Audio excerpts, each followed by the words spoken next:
ayoko na. Pwede ko na bang itigil yung mga bagay na hindi ko gusto?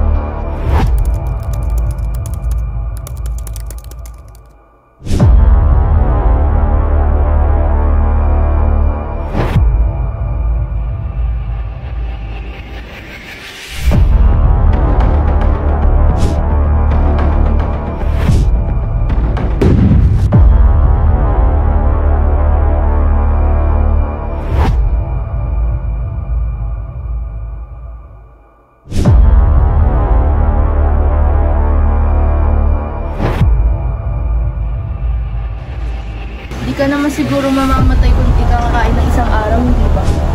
Kunyay ka naman, oh!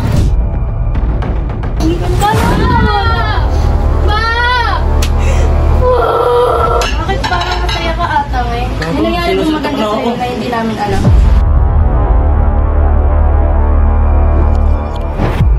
Ma, iniisip po ba kaming bilang anak ninyo? O parang batang kinupkup lang para babuyin lang kami?